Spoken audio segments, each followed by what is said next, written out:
nom du Père et du Fils et du Saint-Esprit. Amen. Le Seigneur soit avec vous. Et avec votre esprit. Nous célébrons aujourd'hui, chers frères et sœurs, la mémoire liturgique de Saint Don Bosco, Jean Bosco, un éducateur, un grand éducateur, fondateur de la congrégation des Salésiens.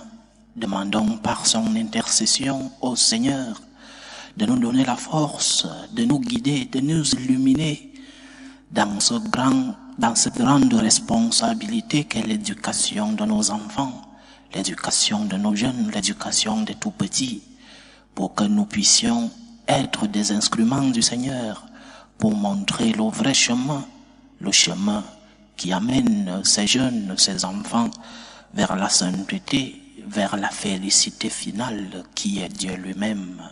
Prions pour tous les éducateurs, non seulement les parents, mais aussi les professeurs et aussi les prêtres qui sont des éducateurs dans la dimension spirituelle. Prions pour tous ceux qui ont la responsabilité d'éduquer la jeunesse. Intention de messe de ce 31 janvier. Victoria Kovacs demande au Seigneur le repos éternel de l'âme de son fils Georges Kovacs. Elle demande aussi au Seigneur la guérison de tous les malades de sa famille. Préparons-nous, chers frères et sœurs, à célébrer dignement le mystère de l'Eucharistie en reconnaissant que nous sommes des pécheurs.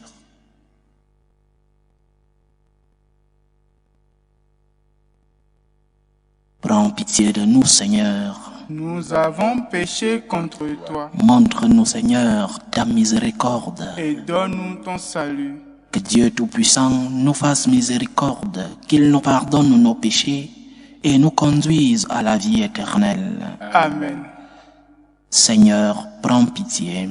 Seigneur, prends pitié. Ô Christ, prends pitié. Ô Christ, prends pitié. Seigneur, prends pitié. Seigneur, prends pitié. Prions le Seigneur.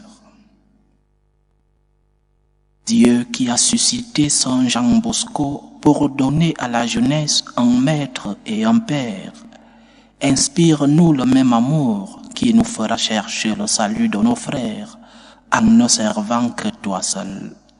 Par Jésus-Christ, ton Fils, notre Seigneur, qui vit et règne avec toi dans l'unité du Saint-Esprit, Dieu, pour les siècles des siècles. Amen. Lecture du deuxième livre de Samuel. En ces jours-là, le roi David dit à Joab, le chef de l'armée qui était près de lui, « Parcourez toutes les tribus d'Israël, de Dan à Beersheba, et faites le recensement du peuple, afin que je connaisse le chiffre de la population. » Joab donna au roi les chiffres du recensement. Israël comptait 800 000 hommes capables de combattre, et Juda 500 000 hommes. Mais après cela, le cœur de David lui battit d'avoir recensé le peuple, et il dit au Seigneur, « C'est un grand péché que j'ai commis. Maintenant, Seigneur, d'y passer sur la faute de ton serviteur, car je me suis vraiment conduit comme un insensé. » Le lendemain matin, David se leva. Or, la parole du Seigneur avait été adressée au prophète Gad. Le voyant attaché à David. Va dire à David, « Ainsi parle le Seigneur. Je vais te présenter 3 châtiments. Choisis l'un d'entre eux et je te l'infligerai. » Gad se rendit alors chez David et lui transmit ce message. « Préfères-tu qu'il y ait la famine dans ton pays pendant 7 ans, ou bien fuir devant tes adversaires lancés à ta poursuite pendant 3 mois, ou bien la peste dans ton pays pendant 3 jours? Réfléchis donc et vois ce que je dois répondre à celui qui m'a envoyé. » David répondit au prophète Gad, « Je suis dans une grande angoisse. Eh bien, tombons plutôt entre les mains du Seigneur, car sa compassion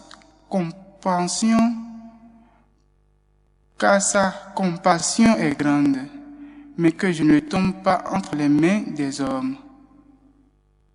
Le Seigneur envoya donc la peste en Israël dès le matin jusqu'à la fin des 3 jours. Depuis Dan jusqu'à Beersheba, il mourut 70 000 hommes. Mais lorsque l'ange du Seigneur étendit la main vers Jérusalem pour l'exterminer, le Seigneur renonça à ce mal, et il dit à l'ange exterminateur, « Assez, maintenant, retire ta main. » L'ange du Seigneur se trouvait alors près de l'aire à grains d'Arona de Jébusien. David, en voyant l'ange frapper le peuple, avait dit au Seigneur, « C'est moi qui ai péché, c'est moi qui suis coupable. Mais ceux-là, le troupeau, qu'ont-ils fait? Que ta main s'appesantisse donc sur moi et sur la maison de mon Père. » Parole du Seigneur. Nous rendons grâce à Dieu. Enlève, Seigneur, l'offense de ma faute. Enlève, Seigneur, l'offense de ma faute. Heureux l'homme dont la faute est enlevée et le péché remis. Heureux l'homme dont le Seigneur ne retient pas l'offense, dont l'esprit est sans fraude. Enlève, Seigneur, l'offense de ma faute. Je t'ai fait connaître ma faute. Je n'ai pas caché mes torts. J'ai dit, je rendrai grâce au Seigneur en confessant mes péchés. Et toi, tu as enlevé l'offense de ma faute. Enlève, Seigneur, l'offense de ma faute. Ainsi, chacun des tiens te pliera aux heures décisives. Même les eaux qui débordent ne peuvent l'atteindre. Tu es un refuge pour moi, mon abri dans la détresse. De chants de délivrance, tu m'as entouré. Enlève, Seigneur, l'offense de ma faute. Alléluia, alléluia, alléluia. Alléluia, alléluia, alléluia. Mes brebis écoutent ma voix, dit le Seigneur. Moi, je les connais et elles me suivent. Alléluia, alléluia, alléluia.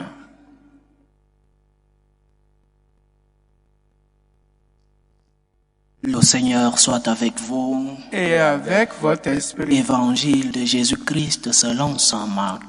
Gloire à toi, Seigneur. En ce temps-là, Jésus se rendit dans son lieu d'origine et ses disciples le suivirent. Le jour du sabbat, il se mit à enseigner dans la synagogue. De nombreux auditeurs, frappés d'étonnement, disaient « D'où cela lui vient-il? Quelle est cette sagesse qui lui a été donnée? Et ces grands miracles qui se réalisent par ses mains? N'est-il pas le charpentier, le fils de Marie, et le frère de Jacques, de José, de Jude et de Simon? Ses sœurs ne sont-elles pas ici chez nous? » Et ils étaient profondément choqués à son sujet. Jésus leur dit, « Un prophète n'est méprisé que dans son pays, sa parenté et sa maison. » Et là, il ne pouvait accomplir aucun miracle. Il guérit seulement quelques malades en leur imposant les mains. Et il s'étonna de leur manque de foi. Alors Jésus parcourait les villages d'alentour en enseignant. Acclamons la parole de Dieu. Louange à toi, Seigneur Jésus. Un prophète n'est méprisé que dans son pays, sa parenté et sa maison. Des paroles de notre Seigneur qui sont restées dans l'histoire et que parfois nous utilisons pour dire aux autres le bien que nous sommes. Mais ces paroles sont plus profondes que ce que nous pensons. Un prophète n'est méprisé que chez lui, sa parenté, sa maison. Il y a quelques jours, je causais avec un couple ami, un couple de la paroisse. Et ce couple, un jeune couple, est en train de passer un moment de crise comme dans beaucoup de couples. Et la première personne que j'ai reçue, c'était la femme. Elle me disait qu'elle ne reconnaissait plus son mari. Elle ne reconnaissait plus le jeune homme qu'elle a rencontré, que son mari n'était plus celui-là qu'elle a connu pendant les premiers jours de leur mariage. Et cela se passe aussi dans beaucoup de cas dans nos vies, dans nos relations, pas seulement des relations matrimoniales, mais des relations entre frères et sœurs, des relations entre amis. Je ne te reconnais plus. Tu n'es plus celui-là que j'ai rencontré le premier jour. Tu n'es plus mon frère d'enfance, disent certains. Ou alors, comment ma sœur a changé? Ce sont des mots que nous utilisons. Mais j'aimerais que nous mettions l'accent sur autre chose. Parce que parfois, nous courons le risque de mettre l'accent seulement sur le mal que nous voyons sur les autres.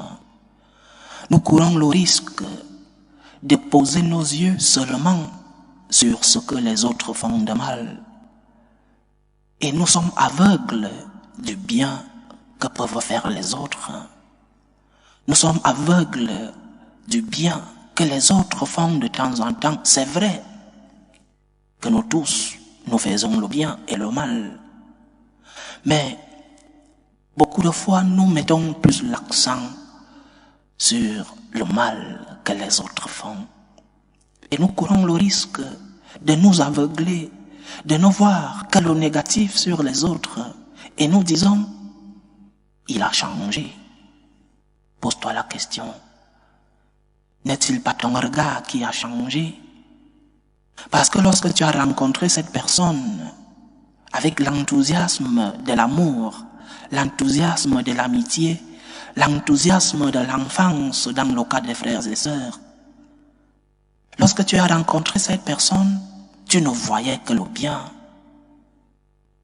Tu ne voulais pas voir le mal, même si d'autres personnes te disaient que cette personne a tel défaut, tel défaut. Non, tes yeux n'étaient que rivés sur le bien, sur l'amour que cette personne représentait pour toi.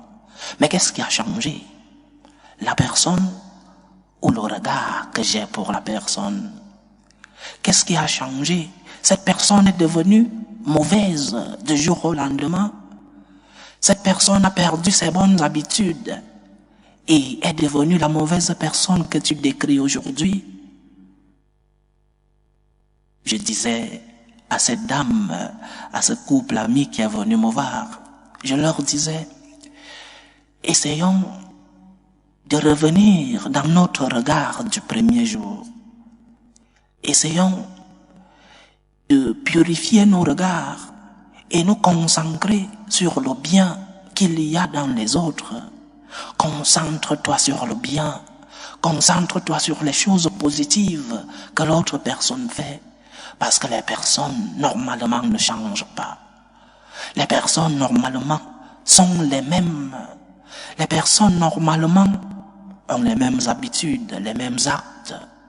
Mais parfois, c'est notre regard qui a changé. C'est notre regard, parce que nous ne voyons plus le bien des premiers jours. L'amour nous a tant aveuglés que nous ne voyons que le bien. Maintenant que nous découvrons les défauts de cette personne, nous disons, ce n'est plus la personne que j'ai connue. Mon mari n'est plus celui que j'ai connu. Mon frère d'enfance, comme il a grandi, comme il a eu de grandes études et un grand travail, il n'est plus celui que j'ai connu dans l'enfance. Pose-toi la question. Ce n'est pas ton regard qui a changé. Ce n'est pas que maintenant tu mets l'accent sur ses défauts au lieu de mettre l'accent sur ses vertus. Ce n'est pas que maintenant c'est ton regard qui a changé. Un prophète n'est méprisé que dans son pays. Et il est méprisé dans son pays parce que Dans son pays, on ne met l'accent que sur ce qu'il a comme défaut. Essayons de purifier nos regards. Essayons de regarder les autres et découvrir le bien qu'il y a dans les autres.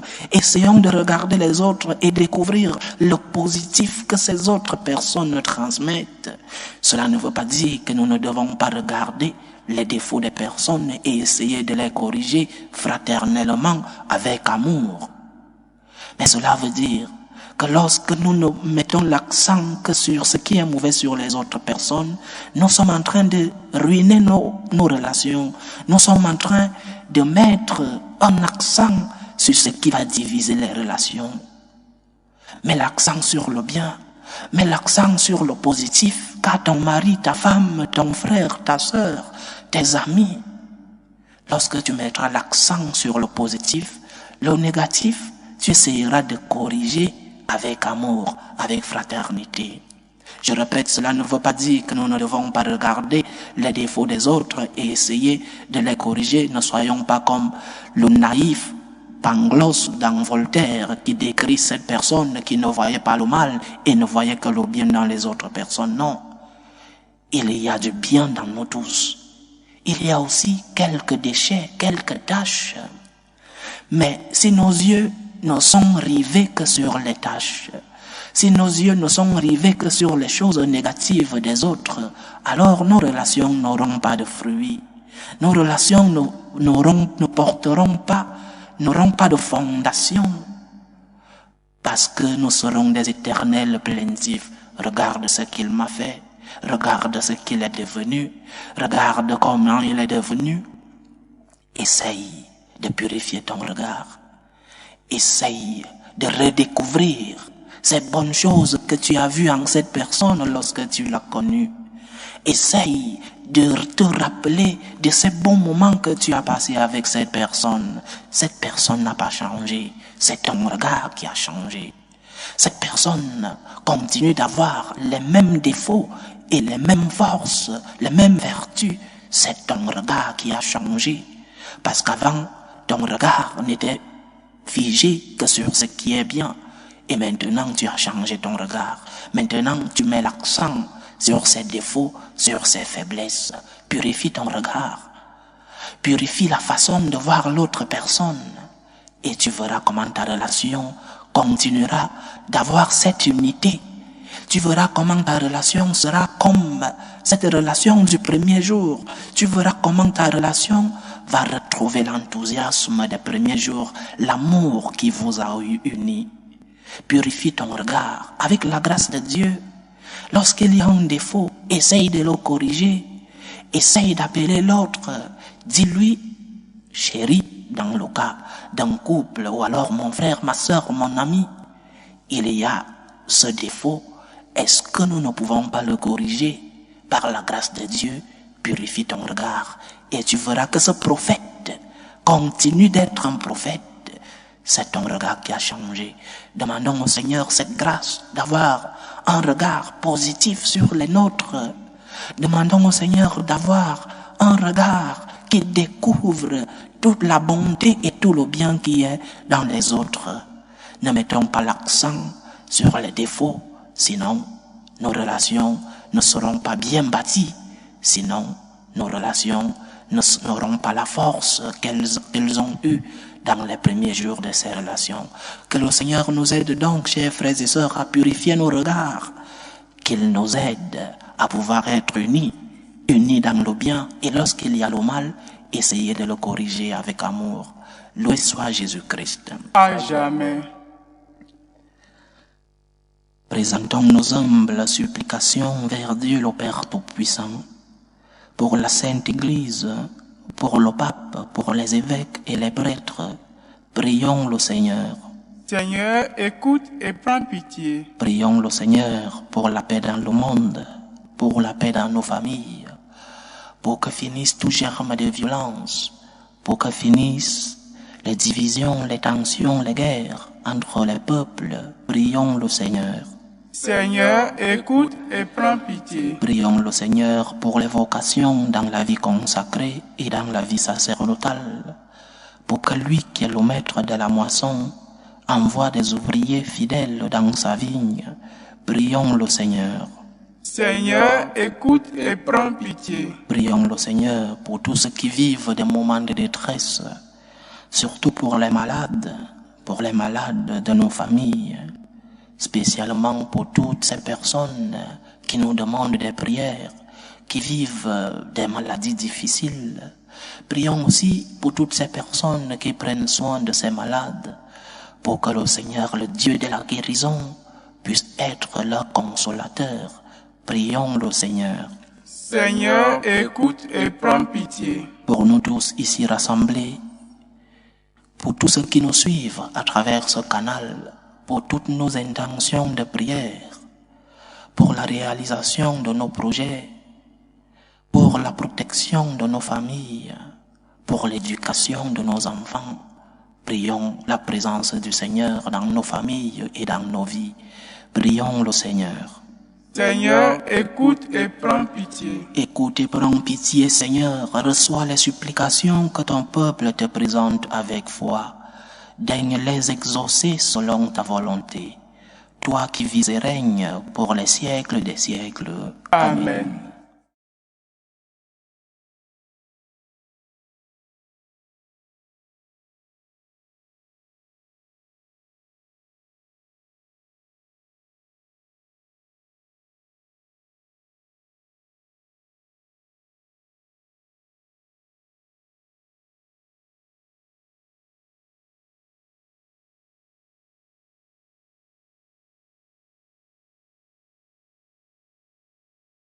Tu es béni, Seigneur, Dieu de l'univers.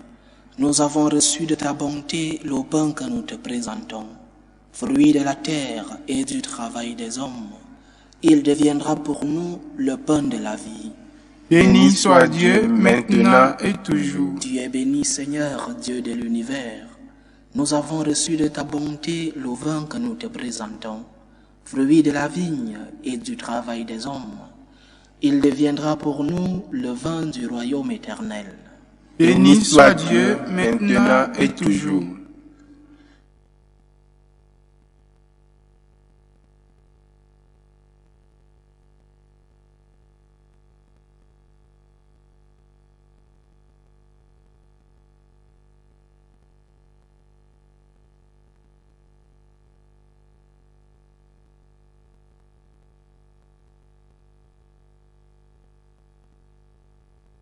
Priez, frères et sœurs, que mon sacrifice qui est aussi le vôtre soit agréable à Dieu le Père Tout-Puissant. Que le Seigneur reçoive de vos mains ce sacrifice à la louange et à la gloire de son nom pour notre bien et celui de toute l'Église.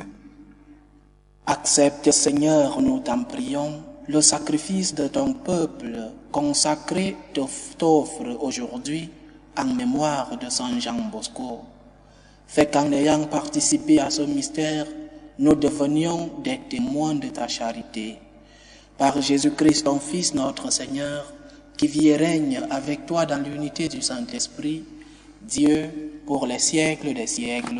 Amen. Le Seigneur soit avec vous. Et avec votre esprit. Élevons notre cœur. Nous le tournons vers le Seigneur. Rendons grâce au Seigneur notre Dieu. Cela est juste et bon. Vraiment, il est juste et bon pour ta gloire et notre salut, de t'offrir notre action de grâce toujours et en tout lieu, Seigneur Père très saint, Dieu éternel et tout-puissant. Car tu es glorifié dans l'assemblée des saints, lorsque tu couronnes leurs mérites. Dans leur vie, tu nous procures un modèle, dans la communion avec eux une famille, et dans leur intercession un appui, afin que, soutenus par de si nombreux témoins, nous courions jusqu'au bout l'épreuve qui nous est proposée et recevions avec eux l'impérissable couronne de gloire par le Christ notre Seigneur. C'est pourquoi avec les anges et les archanges, avec la foule immense des saints, nous chantons l'hymne de ta gloire et sans fin nous proclamons. Saint, Saint, Saint, le Seigneur Dieu de l'univers. Le ciel et la terre sont remplis de ta gloire. Hosanna au plus haut des cieux. Béni soit celui qui vient au nom du Seigneur. Hosanna au plus haut des cieux. Toi qui es vraiment saint, toi qui es la source de toute sainteté, Seigneur, nous te prions. Sanctifie ces offrandes en répandant sur elles ton esprit, qu'elles deviennent pour nous le corps et le sang de Jésus le Christ, notre Seigneur. Au moment d'être livré et d'entrer librement dans sa passion, il prit le pain. Il rendit grâce, il le rompit et le donna à ses disciples en disant: Prenez et mangez-en tous. Ceci est mon corps, livré pour vous.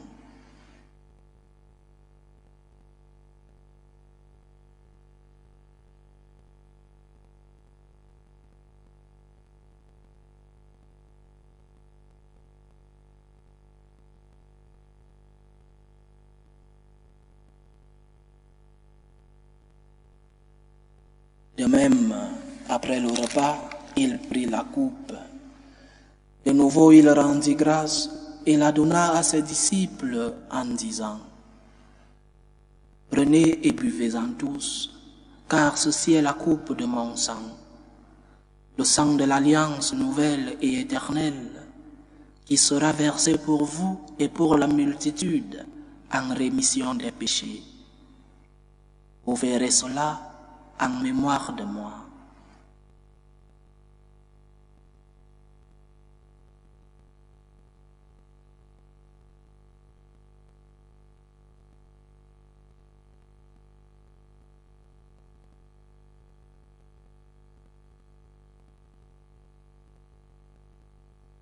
Il est grand le mystère de la foi. Nous annonçons ta mort, Seigneur Jésus. Nous proclamons ta résurrection. Nous attendons ta venue dans la gloire. En faisant ainsi mémoire de la mort et de la résurrection de ton Fils, nous t'offrons, Seigneur, le pain de la vie et la coupe du salut, et nous te rendons grâce, car tu nous as estimés dignes de nous tenir devant toi pour te servir. Humblement, nous te demandons qu'en ayant part au corps et au sang du Christ, nous soyons rassemblés par l'Esprit Saint en un seul corps. Souviens-toi, Seigneur, de ton Église répandue à travers le monde. Fais-la grandir dans ta charité, en union avec le pape François, notre évêque José et tous ceux qui ont la charge de ton peuple. Souviens-toi aussi de nos frères et sœurs qui se sont endormis dans l'espérance de la résurrection. Souviens-toi spécialement de ton fils, Georges Kovacs. Et souviens-toi dans ta miséricorde de tous les défunts.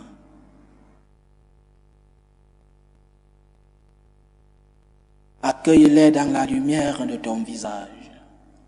Sur nous tous, enfin, nous implorons ta bonté. Permets qu'avec la Vierge Marie, la bienheureuse Mère de Dieu, avec Saint Joseph son époux, les apôtres et tous les saints qui ont fait ta joie au long des âges, nous ayons part à la vie éternelle et que nous chantions ta louange et ta gloire par ton Fils Jésus le Christ.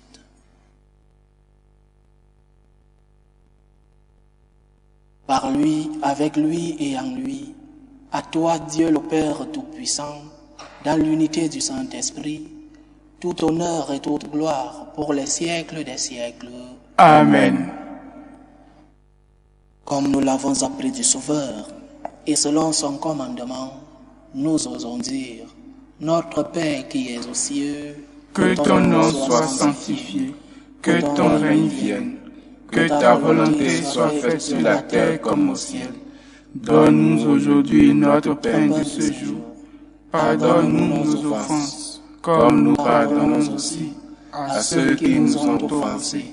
Et ne nous laisse pas entrer en tentation, mais délivre-nous du mal. Délivre-nous de tout mal, Seigneur, et donne la paix à notre temps. Soutenus par ta miséricorde, nous serons libérés de tout péché, à l'abri de toute épreuve. Nous qui attendons que se réalise cette bienheureuse espérance, l'avènement de Jésus-Christ, notre Sauveur. car c'est à toi qu'appartiennent le règne, la puissance et la gloire pour les siècles des siècles. Seigneur Jésus-Christ, tu as dit à tes apôtres, je vous laisse la paix, je vous donne ma paix. Ne regarde pas nos péchés, mais la foi de ton Église. Pour que ta volonté s'accomplisse, donne-lui toujours cette paix et conduis-la vers l'unité parfaite. Toi qui vis et règnes pour les siècles des siècles. Amen. Que la paix du Seigneur soit toujours avec vous. Et avec votre esprit. Dans la charité du Christ, donnez-vous la paix.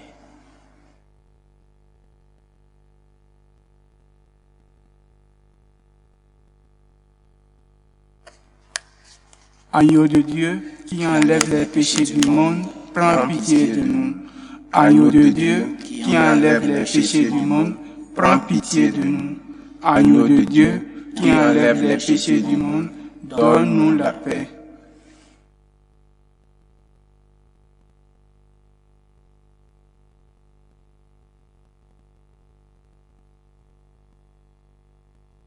Voici l'agneau de Dieu. Voici celui qui enlève les péchés du monde. Heureux les invités au repas des noces de l'agneau. Seigneur, je ne suis pas digne de te recevoir, mais dis seulement une parole et je serai guéri. Que le corps et le sang du Christ nous gardent pour la vie éternelle. Amen.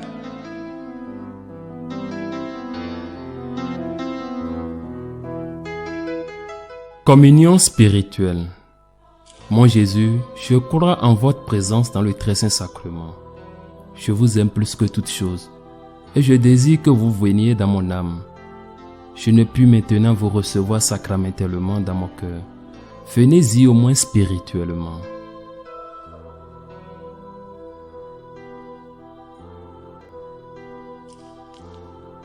Je vous embrasse comme si vous étiez déjà venu, et je m'unis à vous tout entier. Ne permettez pas que j'aie jamais le malheur de me séparer de vous. Amen.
Achevons notre prière. Dieu Tout-Puissant, fais que nous trouvions un soutien dans ce repas sacré, pour qu'à l'exemple de Saint Jean Bosco, notre cœur et toute notre vie témoignent de notre charité fraternelle et du rayonnement de la vérité.